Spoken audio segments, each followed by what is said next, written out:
La Bible nous déclare affranchis, mais c'est trop simple pour nous. Nous préférons mener un prétendu combat spirituel pour nous libérer. Or, la Bible déclare qu'il s'est fait pauvre afin que chacun de nous soit enrichi. Mais c'est trop facile. Nous préférons faire des semences prophétiques pour voir cette richesse. En réalité, nous ne sommes pas différents de ceux qui consultent les charlatans.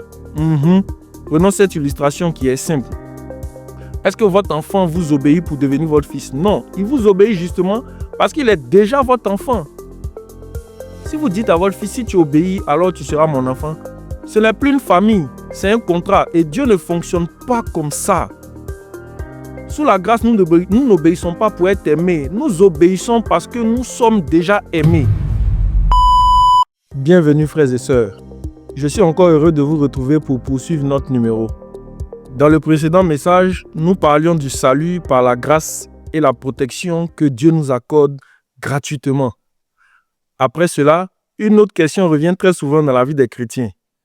Aujourd'hui, quand on parle de bénédiction matérielle dans l'Église, on entend beaucoup de choses, comme des principes à connaître, des mystères à décoder, des clés spirituelles, des protocoles, des semences spécifiques pour ouvrir son ciel, comme si la bénédiction matérielle était le résultat d'un mécanisme caché que seuls certains initiés pouvaient comprendre. On finit par croire que si la bénédiction ne se manifeste pas, c'est forcément parce que quelque chose n'a pas été bien fait ou parce qu'il y a un principe qui n'a pas été bien respecté. La bénédiction devient dans ce sens-là un objectif qu'on doit provoquer, une récompense qui est réservée à une élite spirituelle ou bien à un groupe d'initiés. Mais la vraie question n'est pas comment provoquer la bénédiction. La vraie question est dans quel cadre biblique la bénédiction matérielle s'inscrit pour le chrétien qui est sous la grâce. Dans l'Ancien Testament, la bénédiction matérielle était présente, mais elle s'inscrit dans un cadre très précis, l'alliance de Moïse, ou bien si vous voulez, la loi de Moïse. Et sous cette loi, la bénédiction matérielle était liée à l'obéissance, à la terre promise et à l'alliance nationale avec Israël. Dans Deutéronome 28, la bénédiction et la malédiction sont clairement conditionnées. Si tu obéis, tu as la bénédiction. Si tu désobéis, tu es dans la malédiction. C'est un système contractuel qui fonctionnait sur la base des conditions que Dieu avait données. Il y a beaucoup de confusion actuellement parce que nous voulons revenir à ce cadre-là, le cadre de l'ancienne alliance, sans tenir compte de la croix et du changement d'alliance. Or, la grâce ne s'est pas ajoutée à ce système, elle a arrêté ce système. Avec Jésus, Dieu n'a pas seulement réglé le problème du péché, il a changé le cadre de vie de l'homme et la relation avec lui. Nous sommes sous une alliance qui n'est pas conditionnée par l'obéissance à une loi, mais sous une alliance qui est fondée par une œuvre accomplie. Donc, il est inapproprié de parler de principe de mystère. Et c'est ce que Paul dit dans Galates 3,13. Christ nous a rachetés de la malédiction de la loi, étant devenu malédiction pour nous. Si Christ nous a rachetés de la malédiction de la loi, la bénédiction ne peut plus fonctionner selon les mêmes mécanismes de cette loi. Si nous comprenons que le mécanisme a changé, on va également comprendre que la bénédiction matérielle n'est plus le résultat d'un contrat spirituel que nous devons honorer, mais c'est une expression libre de la souveraineté de Dieu dans la vie de nous, ses enfants. La grâce ne supprime pas la bénédiction, elle déplace simplement le fondement. Donc le Nouveau Testament ne promet jamais la richesse comme norme pour tous les chrétiens. Mais il ne faut pas aussi tomber dans le piège de la pauvreté à l'excès. Le Nouveau Testament présente une nouvelle logique, celle de la suffisance, de la liberté et de la finalité. Et Paul le dit dans 1 Timothée 6, verset 6. C'est en effet une grande source de gain que la piété avec le contentement. Qu'est la piété avec le contentement? Si donc nous avons la nourriture, toutes ces choses, vous connaissez le passage. Donc dans la pensée de Paul, il n'est pas en train de dire que le manque est bien, mais il explique juste une théologie de la suffisance et du contentement. Ce qu'il faut comprendre avec la bénédiction matérielle, c'est que sous la grâce, elle n'est jamais présentée comme une preuve de maturité spirituelle ou bien un signe automatique de la faveur de Dieu. Encore moins une récompense pour les bonnes conduites religieuses que nous avons. Le chemin de la bénédiction matérielle se trouve dans 2 Corinthiens 9 au verset 8. Il dit « Dieu peut vous combler de toutes sortes de grâces afin que possédant toujours en toutes choses de quoi satisfaire à tous vos besoins, vous ayez encore en abondance pour toute bonne œuvre. » Lorsque Dieu nous comble de richesses, c'est pour répondre premièrement à 3 choses. D'abord, couvrir nos besoins, ensuite nous rendre autonomes et enfin pour les œuvres. Mais nous avons tendance à inverser les choses en plaçant d'abord les œuvres que nous devons faire, bâtir les autels, les semences, toutes ces choses, pour obtenir un mérite vis-à-vis de Dieu ou pour qu'il nous accorde la bénédiction. Comprendre la bénédiction matérielle sous la grâce, c'est sortir de deux pièges. Le piège de la peur du manque et l'obsession de l'abondance. Le chrétien n'est pas dans une quête permanente du déclenchement de la bénédiction. Il est dans une relation de confiance avec Dieu, son Père. Donc, la grâce nous libère des théories qui transforment Dieu en un distributeur conditionnel. Frères et sœurs, la bénédiction matérielle n'est pas un dû. Ce n'est pas un mystère à décoder. Ce n'est pas un principe à activer. Une fois qu'on a compris que la bénédiction matérielle ne repose pas sur un système à activer, mais sur la grâce de Dieu, il y a une dernière question qui reste à clarifier. Quelle est alors la place des œuvres dans la vie chrétienne?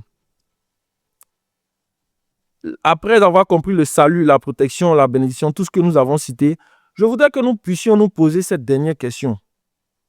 Quelle est réellement la place des œuvres dans notre vie en tant que chrétien? Et c'est ici que beaucoup se trompent. Certains pensent que les œuvres sont inutiles. D'autres vont exagérer en pensant qu'elles sont indispensables pour être acceptées par Dieu. La Bible ne dit ni l'un ni l'autre. Elle ne fait que remettre les œuvres à leur place. Les œuvres sont le fruit visible de la grâce. Je vais vous donner une illustration. Quand on construit une maison, on commence par quoi? Par les fondations. Personne ne pose le toit avant les fondations ou bien ne peint les murs avant d'avoir creusé.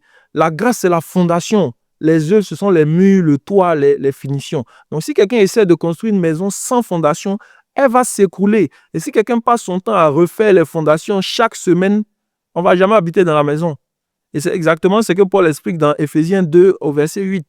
Car c'est par la grâce que vous êtes sauvés par le moyen de la foi. Et cela ne vient pas de vous, c'est le don de Dieu. Ce n'est point par les œuvres afin que personne ne se glorifie.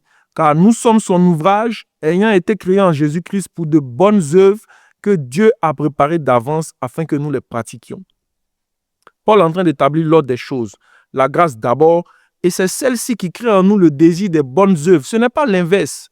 Les œuvres ne sont pas un moyen de pression sur le chrétien. Sinon, lui-même, il se remet sous un joug qui n'est pas le joug de la nouvelle alliance, c'est la loi. Malheureusement, c'est ce que nous faisons. La Bible nous déclare affranchis, mais c'est trop simple pour nous. Nous préférons mener un prétendu combat spirituel pour nous libérer. Or, la Bible déclare qu'il s'est fait pauvre afin que chacun de nous soit enrichi. Mais c'est trop facile. Nous préférons faire des semences prophétiques pour voir cette richesse. En réalité, nous ne sommes pas différents de ceux qui consultent les charlatans. Prenons cette illustration qui est simple.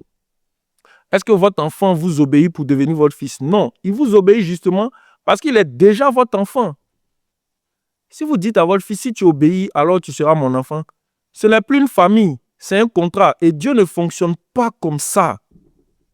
Sous la grâce, nous n'obéissons pas pour être aimés. Nous obéissons parce que nous sommes déjà aimés. Quand les œuvres deviennent une condition pour être acceptées, elles produisent la peur. Or, notre relation avec Dieu n'a jamais été établie dans un climat de peur.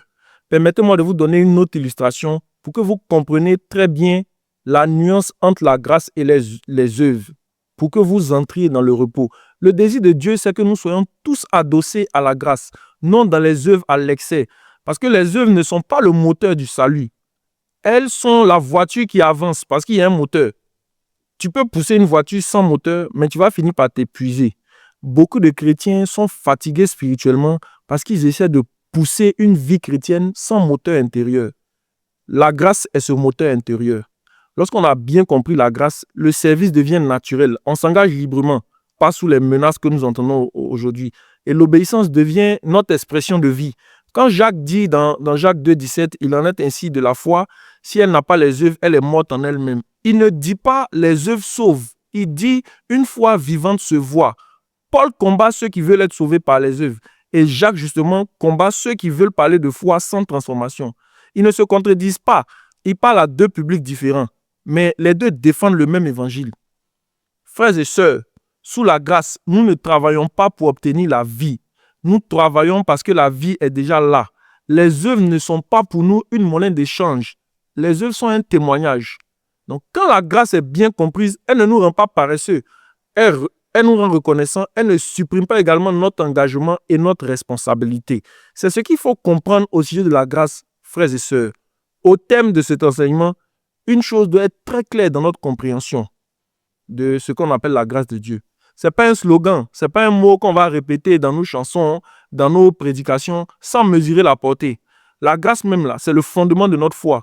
C'est la réponse définitive de Dieu à l'échec des efforts de l'homme. Ce n'est pas une amélioration de la loi ou un complément aux œuvres ou bien une aide pour ceux qui font déjà leur part. C'est l'intervention souveraine de Dieu face à l'incapacité de l'homme. Nous avons vu que sous la loi, l'homme a essayé, il a multiplié les sacrifices, les rituels, mais il n'est jamais parvenu à une relation stable et paisible avec Dieu.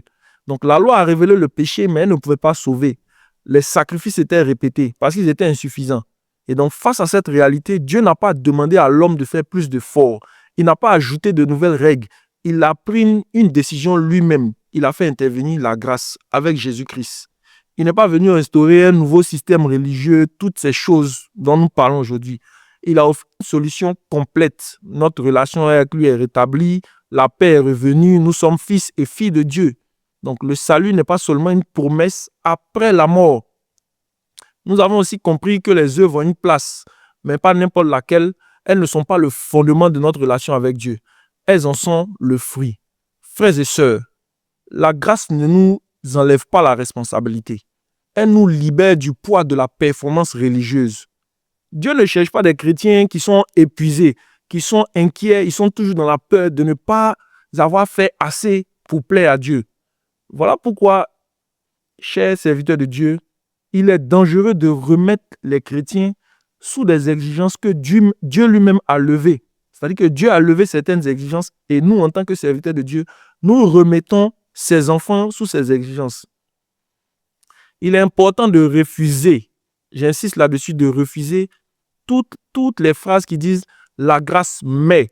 Dès qu'on ajoute un « mais » à la grâce, on commence à vider la grâce de sa puissance. Cette grâce-là, elle n'a pas besoin d'être complétée. Elle a juste besoin d'être crue. Elle a juste besoin d'être reçue par la foi. Je pense que nous avons essayé de parler des 4 implications pratiques qui, à notre sens, répondent aux questions essentielles des chrétiens en ce moment. Il y a beaucoup de choses qui peuvent se dire sur la grâce. Il y a beaucoup de choses qui peuvent se dire à ce sujet. Mais ce que nous avons jugé utile et important, c'est ce que nous avons voulu partager au travers de cet enseignement sur ces dernières semaines. Que Dieu vous bénisse.